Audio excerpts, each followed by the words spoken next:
In the last 5 years, Ontario has attracted over $46 billion in investment. The goal is to be able to bring together talent across technology, manufacturing, automotive. How do we start to integrate technologies that can improve how we move people across our transit systems? The other thing that we're trying to bridge, and it's a natural extension of what we do, is the innovations in charging. Welcome to this week's episode of the Drivetime Podcast. I'm in Toronto again. This week I'm joined by Mona Eghanian, who is the Deputy Head at OVIN.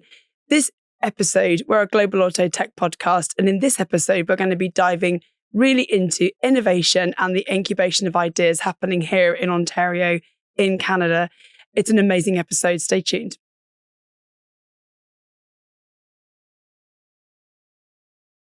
Welcome, Mona Eghanian, to this week's episode of the Drivetime Podcast. I'm so excited to be talking to you today. I'm excited too. Thanks for having me, Jacqui. My pleasure. So, I think we're going to spend the next 45, 50 minutes talking about all the good work that OVIN does in Ontario to support innovation in automotive.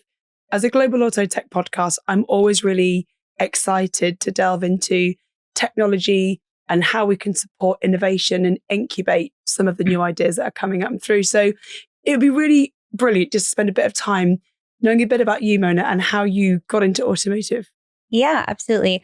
I actually got into automotive by complete accident. I think I was doing a bit of soul searching while I was going through my career. So I worked in manufacturing for a while. I worked in financial services, and I just felt that I wasn't creating much of an impact in terms of the work that I was doing. And I was seeking out an organization and a mandate that would really help me drive more impact. And so I came across the Ontario Centre of Innovation, which is the organization that houses the initiative of the Ontario Vehicle Innovation Network, or OVIN.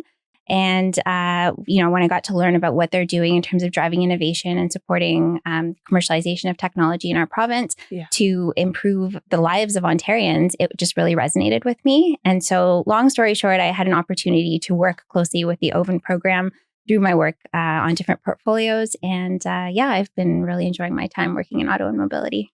So when did you join OVIN? Because you said you're quite new to automotive, which is amazing. So when did you kind of get involved? Yeah, I think it was about 2017 when I started with OVIN. Yeah. So that's not that. I guess it's been a little while now. Time flies. I'm veteran. So I thought it'd be really good as well, because the work that you do, I came across OVIN through one of the amazing women I work with at Empowering Auto. And actually, Empowering Auto brings together, it's a movement to try and encourage diversity in the industry. And I think OVIN got involved with the Empowering Auto organization because there was a recognition that actually talent coming into the industry needs support, but also there's funding. So could you just expand on why Ontario, why it's so special, and how the Vehicle of Innovate, how OVIN actually functions as an organization? Yeah, for sure. So I'll start talking about Ontario. So Ontario has a long history of manufacturing automobiles. We are an automotive powerhouse. We produce the second largest number of vehicles compared to any jurisdiction in North America. We have 5 OEMs. We have a huge supplier base. So we have all the ingredients to really manufacture vehicles and do it very well.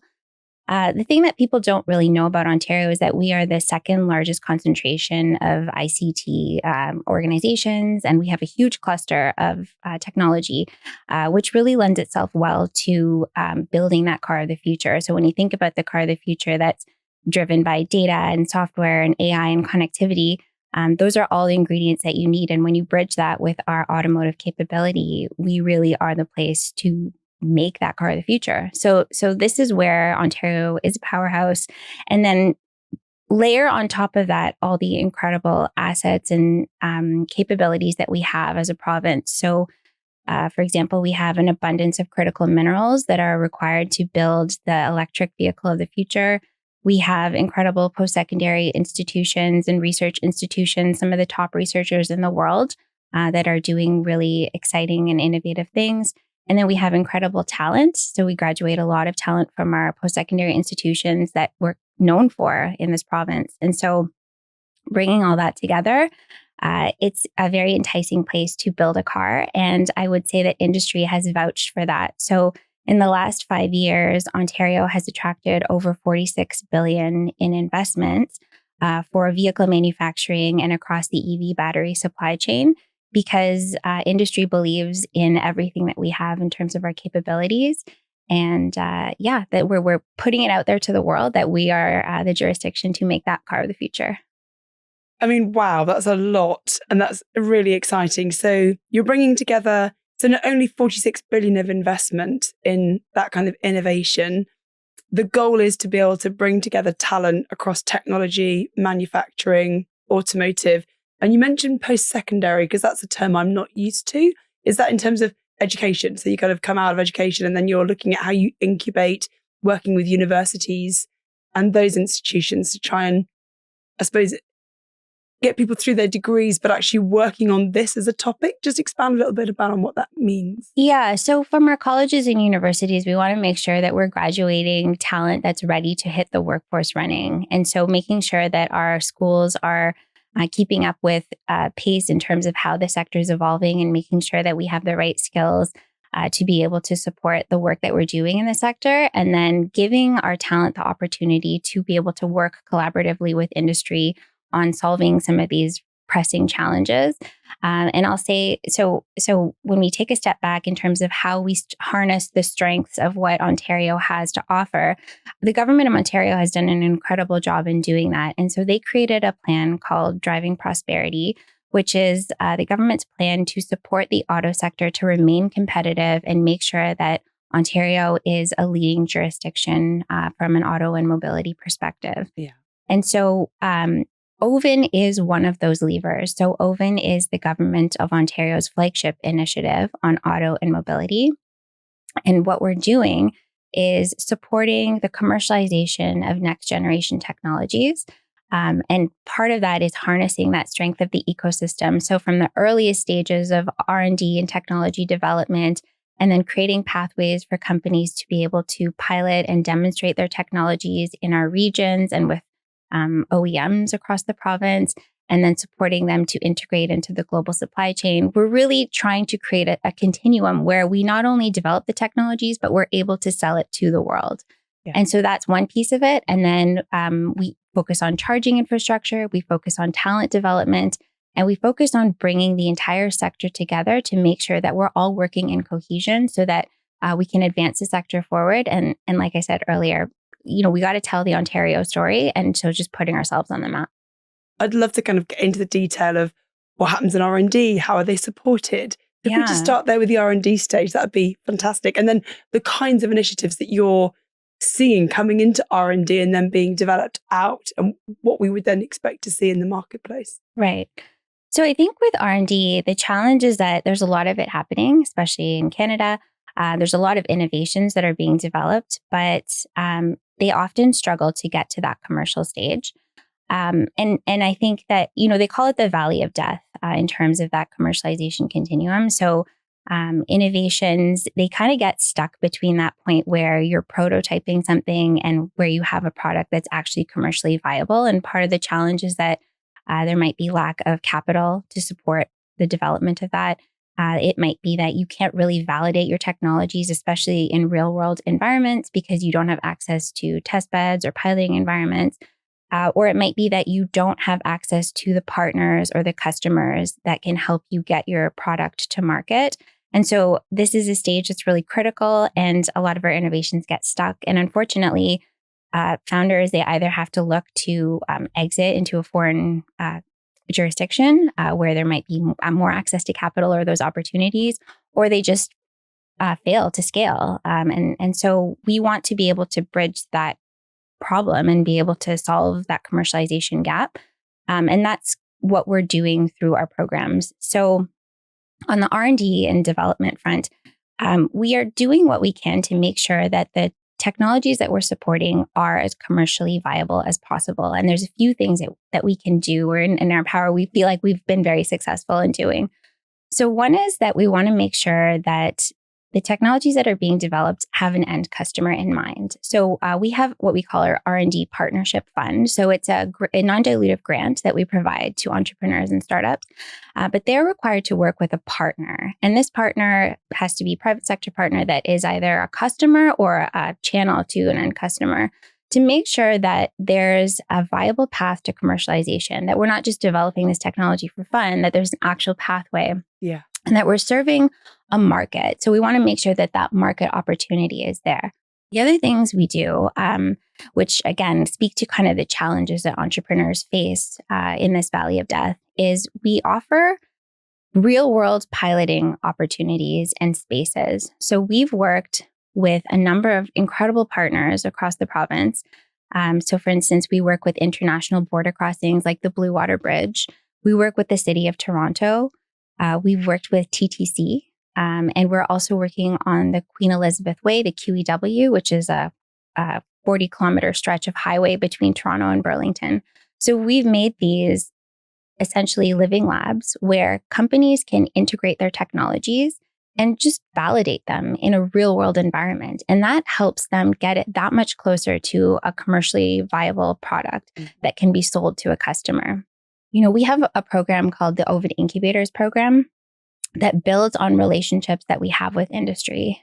So we started this program with our founding partner, Mercedes-Benz, but we are quickly expanding to include a lot of other partners. And the idea is that we're trying to match the incredible technologies that we're developing in the province with what it is that industry needs, and brokering those relationships so that we can give our companies, again, another leg up to work with a potential customer. So industry might say we're interested in technologies in this particular area, and this is where we facilitate the matchmaking and help them to address some of the challenges that the industry partner is facing, with the hopes that they can work on a proof of concept project together and ultimately get them into supply chains. And we're doing this domestically and internationally because OVIN has a number of international partners that we work with. So we have MOUs with jurisdictions like Taiwan, Korea, Sweden, Germany.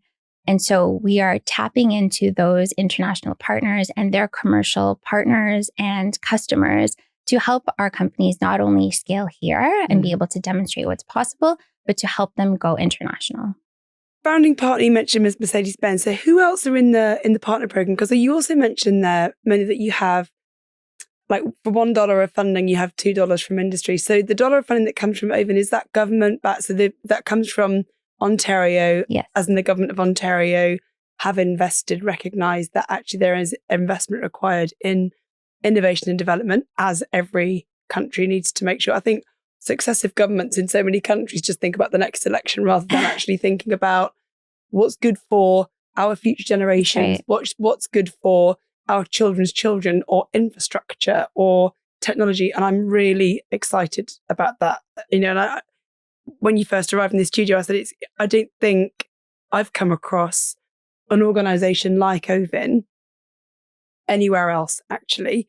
And I think it's an amazing model that should be replicated. So how we can, as we're bringing Empowering Auto to the UK, it'd be really great to bring some of the innovation that OVIN are seeing and supporting again to the UK, just to see how we support that early career innovation, incubation space is so vital, because to not have that valley of death, that's really kind of like where ideas go to die. That's and right. It is, but to make them real, you have to support and mentor and show, connect people, have a supportive network.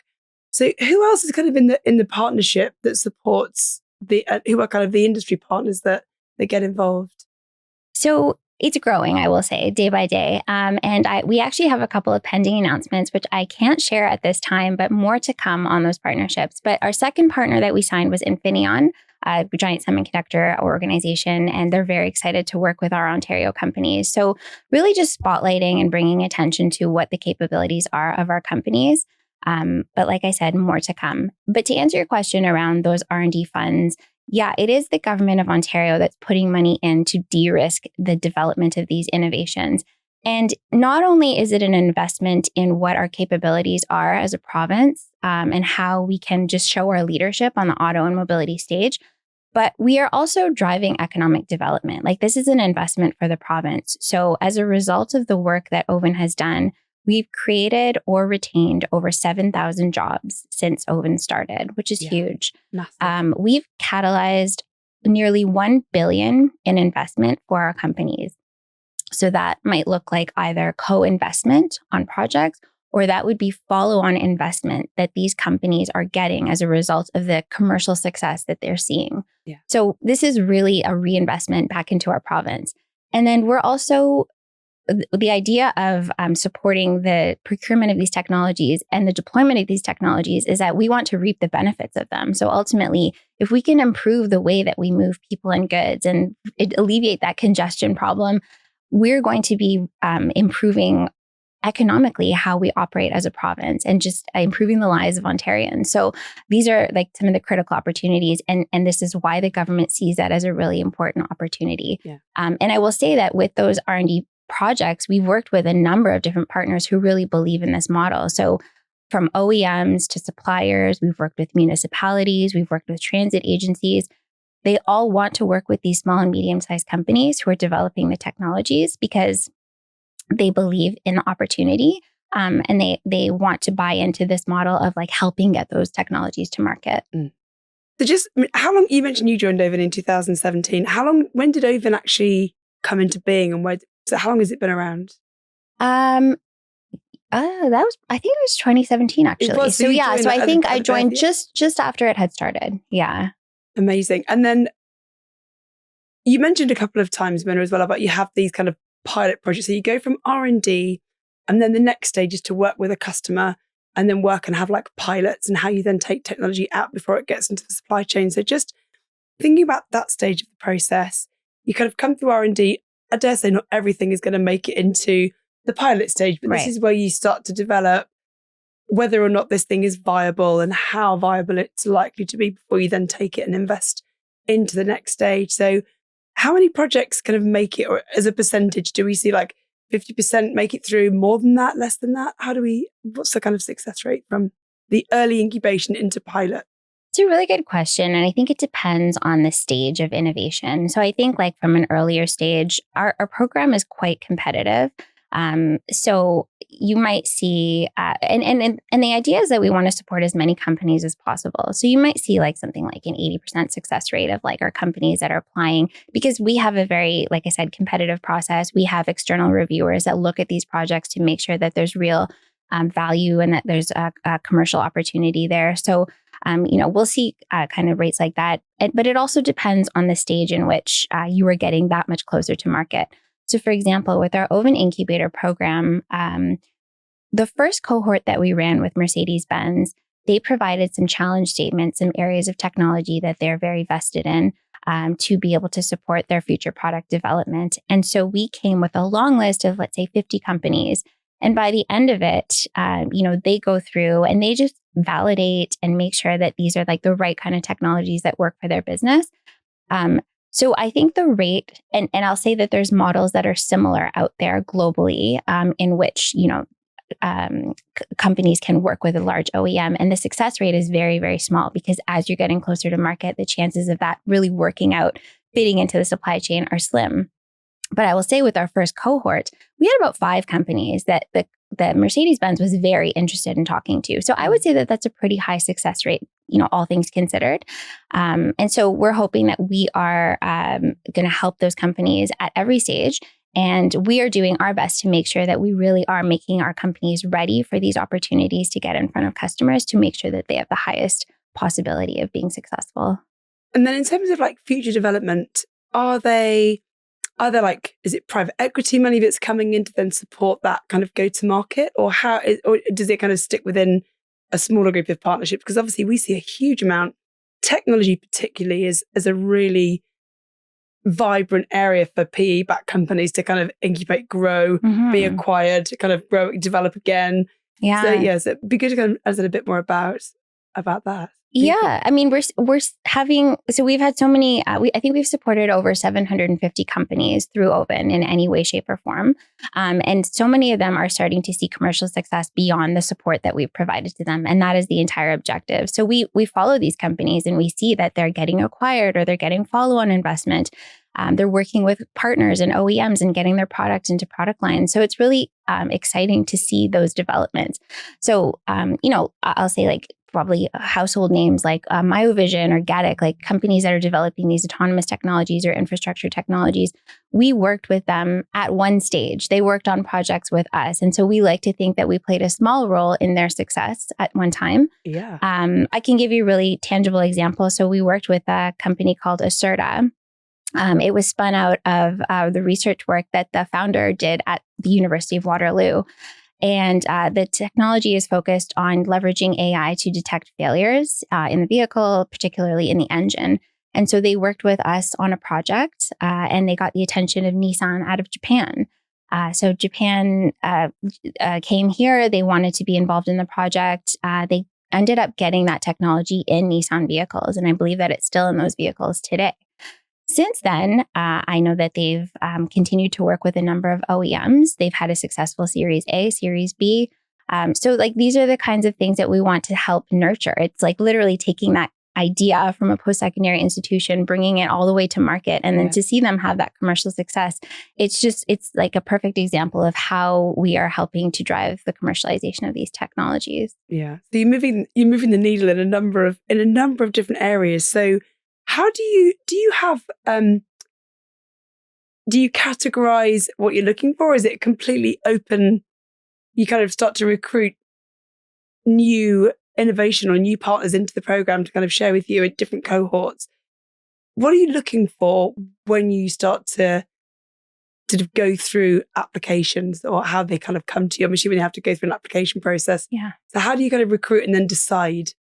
So in terms of the first step is to make sure that it's within scope, right? Yeah. And so for us, we have a very broad scope because ultimately, we always like to say we want to support the technologies that are improving the movement of people and goods. And that could be any number of things. It's not just in-vehicle technologies, it's infrastructure and all the supporting and enabling technologies that make us move better. So, we try to a lot of what we do is based on certain challenge statements or calls for technology because we recognize that those are emerging areas.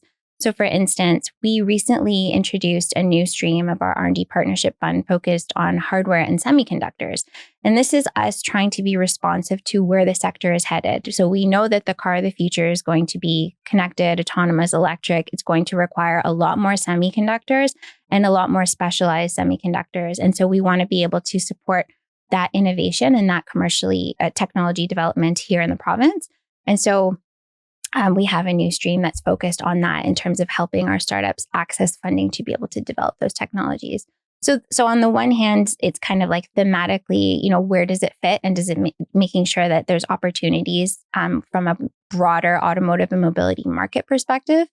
And then, like I said, we want to make sure that we're funding the best of the best projects. So making sure that commercially viable opportunities are there, that the partnerships are there, that the skin in the game is there, and that we're seeing the clear pathway to get to market, not only again domestically, but globally.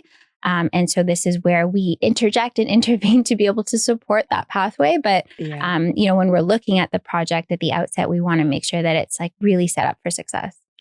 And then, the pace of change is so rapid now and getting faster, it feels, Mona. I think a year ago, we started this podcast about a year ago, and we were just starting to talk about AI with guests how do you have a strategy? Because we all know the automotive industry is very, it's a mature industry, and we have a lot of people that have been in the industry for a long time. So actually, we do get sort of quite set in our ways of doing things, and we see people that are very set in their ways or very siloed. So how do you manage? It feels like technology is evolving faster than we can keep up with. How do you keep up with the pace of that change? With, as you're incubating products, new things are coming at you thick and fast. How do you manage all of that? It is challenging for sure. You can start building a technology, and then the next thing you know, it's completely evolved in a different direction. The pace of change is so quick. ultimately, like, I think that there are some foundational technologies that we believe have longevity, or at least have applications across a number of sectors. And that's one of the interesting things that we're seeing. It's that, like, there's these spillover effects of not only supporting the automotive and mobility sector, but adjacent sectors. But yeah, like, it's our job to stay very close to where the sector is headed and what industry is telling us. And that's part of the beauty of the relationship that we have with industry. Again, whether that's through our R&D partnership fund or whether that's our incubator program, our international partners understanding what's a priority to them. Like, we need to stay tapped into that so that we can, first of all, make sure that we are addressing the technologies that are needed in the space, and making sure that we're providing those pathways for our companies to capture that opportunity, let's say. But we're also trying to be responsive to where there might be gaps in the ecosystem as well. Like, we are supporting across a number of areas, but I think that there's still areas that we can support, and we are starting to turn our attention to that. So, for example, we talked about R&D and technology development, but even earlier than that, it's like the ideas and the research that's being done at our post-secondary institutions that might not even be in the form of, like, let's say a company, or we're trying to basically create pathways to help our companies take those ideas, take those innovations, take that IP and turn it into a viable startup, because that really is a gap. And to be able to help our researchers build these companies and found these ideas and then have those to be commercially successful, that's going to help us not only support those researchers, but also create that funnel, because it really ultimately starts with, like, those big ideas coming all the way down to the market opportunities. Yeah. So we are working on programs through our incubator program, again, where we're trying to connect researchers to ideas and opportunities that resonate with industry, making sure that there's interest and there's opportunity to scale that and hopefully help them establish ventures in the province. I think that's the thing. So most founders, I've spoken to a few founders. I'd love to come on and talk about EV, because we mentioned that mobility, the movement of people and goods. If we just focus on the movement of people and goods, obviously Canada's huge. It's pretty chilly. The traffic is terrible. Whenever I come to Toronto, people always say, "Oh, traffic's terrible."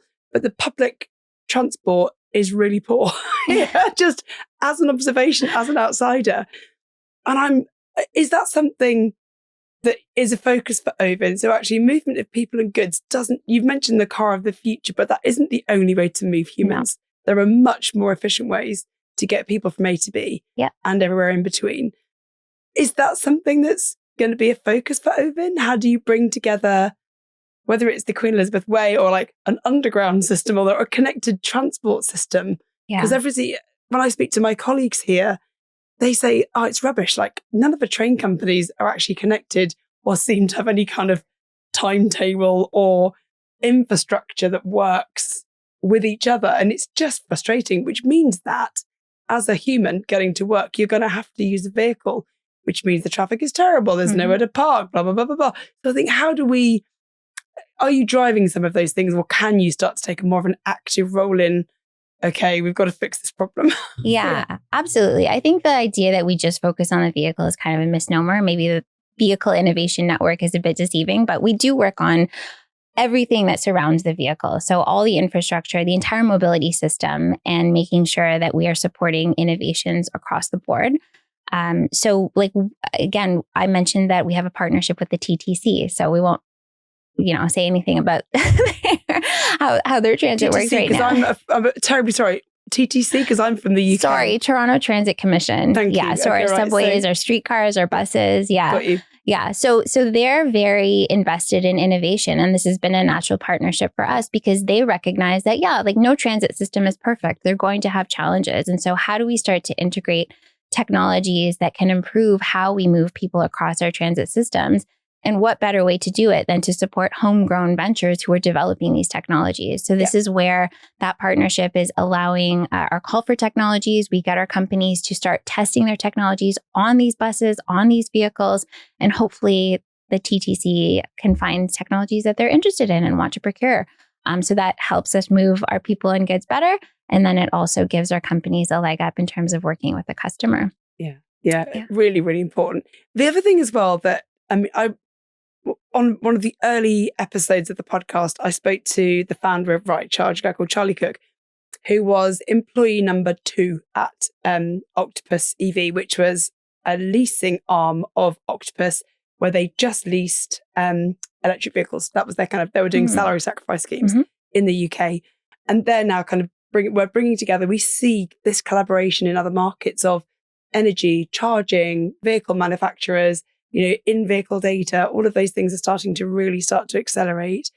How do you see that evolving across Canada? Obviously starting with Ontario first, but is that starting to be more thought about, considered, as a thing over here? Yeah, absolutely. So we're recognizing that, again, this sector is going to shift to electrification, despite how slowly that's all happening. And we are going to need the charging infrastructure network to be able to support that, especially in a place like Canada where, geographically, we're very spread out. So here in the GTA, it's a bit more concentrated and you could probably find more chargers, but we want to make sure that we provide that network across the province. And so I think there's 2 sides of it. One is getting those chargers in the ground. And this is where the government of Ontario, through its EV Charge On program, is invested in supporting the deployment of chargers. This is something that OVIN is running. And so working with private sector partners to be able to make sure that we're getting chargers not only around the province, but in the right locations, because we also want to be thoughtful about how we deploy those chargers and make sure that we're creating the ultimate customer experience for those that are using them. Yeah. The other thing that we're trying to bridge, and it's a natural extension of what we do, is the innovations in charging. And so making sure that those fast chargers or bidirectional chargers or like all the grid management technologies, we are starting to integrate those in our system. I will say that that's a little bit more complicated, especially when it comes to the grid, because there's so many different stakeholders that need to be involved in that process, that we need to manage it together. But we are starting to bring those stakeholders together because there's a clear opportunity for Ontario to put a leadership position in terms of how we do our charging infrastructure. And I'll say, in terms of how we've been responsive with our calls for technology, another area that we developed not too long ago in our R&D partnership fund was a stream focused on advanced charging and V2G, vehicle to grid technologies, to make sure that we are supporting entrepreneurs developing those technologies and funding pathways for them to get to market. I think that's a really good point there. So vehicle to grid, we've seen a lot. We're more advanced in the UK in terms of EV charging. We don't have the vehicle to grid. So the bidirectional chargers are not there. But they're coming. But actually, as you're building out that infrastructure, having vehicle to grid, the ability to have bidirectional charging is going to be really critical. Don't install the thing twice, just do it once. So if you have an at-home charger and the ability is there to have a bidirectional thing, it means that you can obviously run your house from your vehicle and the other way around. So I think there's a lot of really, really great innovation that's happening globally. Yeah. You mentioned as well that you're working with international partners. So how can we take this message externally into other markets? Because we're being streamed in 49 countries now, which is incredible. Wow. So it's really exciting. But actually, global innovation, the technology that's developed in any market can then be shared in any market. So I think, what's the message that we can share out with other markets to get involved with these incubator projects? And actually, I love the fact that you said you start with a problem statement. So actually, what is it? What do we need to solve? And then how do we kind of bring those out? So are there any examples that you can share where you're working already with international partners or areas that you want to do more of that? It's an area that we're expanding into, I would say. So we've already established a lot of these partnerships, like I said, and we're looking to grow them. So I would say for any international jurisdictions that are interested in what Ontario is doing or sees the possibility of working together, certainly reach out to OVIN, because we want to make sure that we're creating as many pathways and highways to commercial opportunities for our companies as possible. And again, it's one thing to do that domestically. I think that that's needed, and I think it's great for our companies. But for them to be able to make the technologies here and sell it across the world, that's a win. So I think we just want to create more awareness around what the capabilities are that our companies have, and then start to create pathways. So we work with organizations that might be focused, for instance, in Korea, we have a partner that's working on infrastructure and how we support deployment of advanced infrastructure. So how do we do that across both our jurisdictions? How do we create pathways for piloting our technologies in Korea, let's say, to be able to support our companies to get in front of customers and partners that are looking for next generation technology that supports how we're advancing our infrastructure capabilities. So more to come on this, but I will say that we're very excited about expanding these partnerships and creating more commercial feasibility for our companies to be able to work with them to do more outside of Ontario. Yeah. And you mentioned you're sort of tracking now some of your early innovators. You're seeing how successful they've become.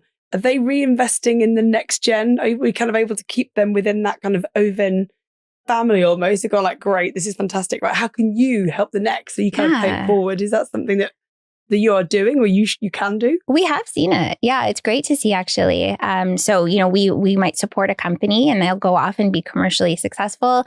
And then they'll come back and they might serve as a partner to another small or medium-sized company that's developing the technology, because for them, there's a natural partnership there. And then they see the commercial opportunity of that new startup or scale up. So we have certainly seen that kind of roundabout opportunity. And it's great that we stay close to our companies and our ecosystem, because there's so many different ways that they can tap into the support that we provide. So we've had companies work on research and development projects, developing technologies, and then they might come back to us and say, we are ready to pilot a technology. And thank goodness you're here to be able to provide that support, because we wouldn't know where to go otherwise.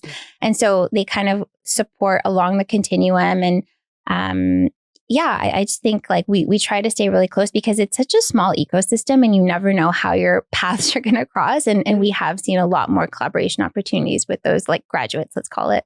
I think it's brilliant. So you have this kind of incubation ideas, and then once you see them like grow wings and fly, it must be a real sort of sense of pride for the whole organization that's seen it, and then to kind of have it back again.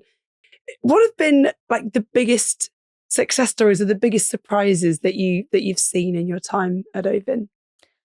I think like the biggest thing for me is the impact that we've had. So again, it's one thing to support companies and help them take off and see them grow and get their technologies in all kinds of markets. Like that is a huge win for us.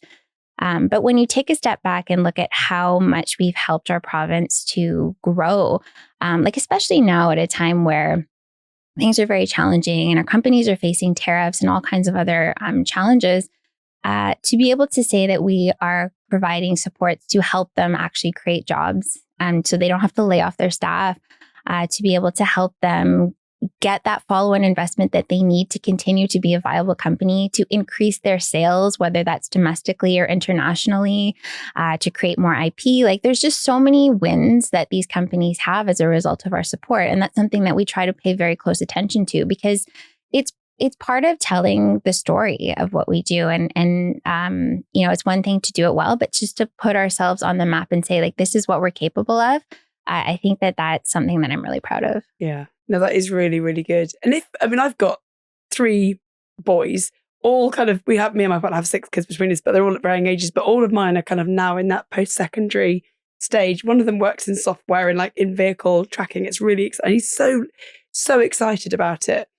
And the other 2 are in slightly more creative fields. But if there are people listening to the podcast that have an idea and they want to get involved, do they have to be Canadian to get involved, or can you do you want international ideas that come in to Ontario that you can then incubate and bring them into this kind of, incubator sort of study? How can they get involved?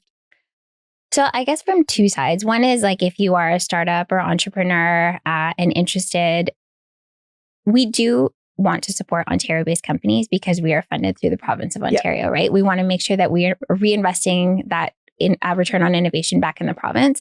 But that doesn't mean that we can't collaborate across Canada and outside of Ontario. There's always a pathway to figuring out how we can work together, because it benefits us, but we want to make sure that we are providing that return on investment for Ontario companies. But always reach out, always happy to have a conversation with OVIN.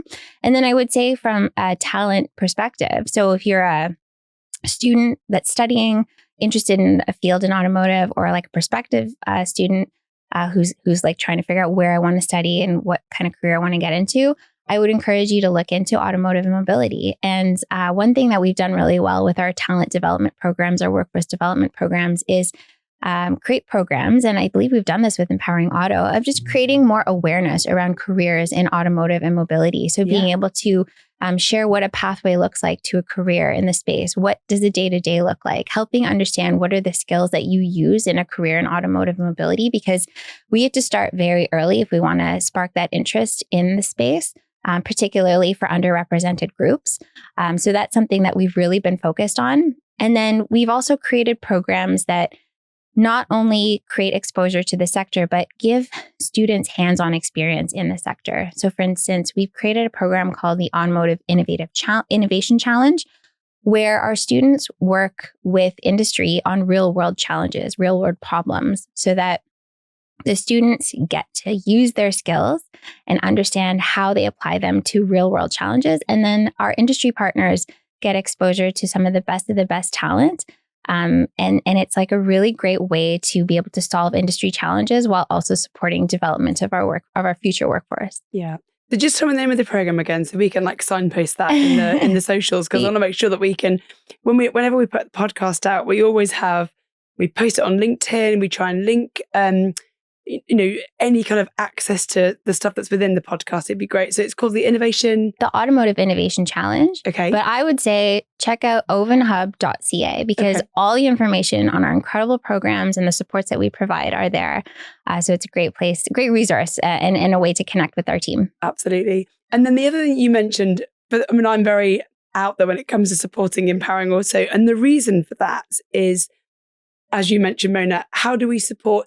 Empowering Auto was originally designed to get more diversity into the sector, particularly supporting women. They also work very closely with Accelerate Auto, which supports Black minority and other ethnic groups into the automotive sector, because actually customers that buy cars are also women, might also be from a Black or ethnic background. So I think it's really important that we feel that there's representation, but also it's really competitive in terms of talent. So you want to get the best talent in your sector.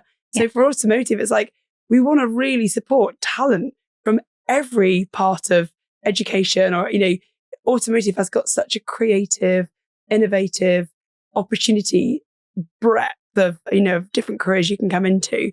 So that was the reason that Empowering Auto was born, and we both are very fortunate to be involved with that. So thinking about kind of what's coming in 26, I'm here for the auto show. We're going to see lots of great new vehicles at the show this week. We've also got a number of summits and events where we start to see people working in finance, people working in the retail space. So what are you kind of looking forward to getting involved with in 2026? It's a good question. I think one thing I'll highlight is OVIN supports Project Aero, which I'm sure you've heard of. It's the first all-Canadian built and designed and built vehicle, a zero-emission vehicle. And it was unveiled at CES in 2023. And at the auto show this week, they are going to be revealing more about an Aero 2.0 prototype. So really harnessing the capabilities of our supply base, supporting how we're developing technologies and integrating these incredible technologies in a real world vehicle made by Canadians. So we're very excited to support initiatives like that, where, again, we're putting our money where our mouth is and showing how we can build these technologies onto an actual vehicle. And so it's those kind of initiatives that we are excited to continue to support. And then I would also say there's a lot happening in the space, not only from an auto mobility perspective, but just globally in terms of our attention is being pulled into a number of different areas of opportunity, like the defense industry, for instance, right? Like there's a lot that our companies can do in terms of the technologies that they're building from an auto mobility perspective that has spillover effects into areas like defense, and to be able to develop multi-use technologies that address some of the challenges that we have, and these ambitious goals that like many other jurisdictions have of increasing our defense spending in ways that make sense for our country. We want to be able to support that with domestic capabilities. And so we're hearing a lot more about it. We're working with our companies on what those opportunities look like. And I think that that's something that we're going to be hearing a lot more about this year. Yeah, I hadn't even thought about that, to be honest. But yeah, we're seeing an awful lot in the press about defence spending. And does that kind of investment come the other way around? Because obviously innovation in defence and other things comes back into vehicle as, every technology will end up, the microchips are getting smaller, the information being held within them is getting greater. Yeah. So innovation just is happening everywhere, and then that innovation is being shared. So, yeah, I mean, it's a lot of the same underlying technologies, right? Like whether that's sensors or AI or cybersecurity, like it's applicable across the board. So this is where we're excited to see some of the synergies and, again, create more pathways for our companies to get involved in things like that. Fantastic. So this year then, some new partnerships are going to be unveiled. Watch this space. Yeah. And then there's going to be, I love the idea of them there being global initiatives. It'd be really great to kind of talk to you in a year and just see, like this time next year, let's get a date and sort of see what's happened in the last 12 months and then what we think is coming. So yeah, the pace of change with what's happening on our side is just so rapid. There's so much happening. So yeah, it'd be very interesting to see what happens because we do have a lot of pending announcements that are coming in terms of our incubator program, our Going Global program, and just expanding the pathways for our companies. Have we just as we kind of I wanted to, everyone's talking about AI, obviously. It's a big topic. How has that impacted that innovation? Does it make it easier, more challenging? Is it just kind of, did that idea really come from you? Or have you just AI'd it? How is that impacting the work that you do?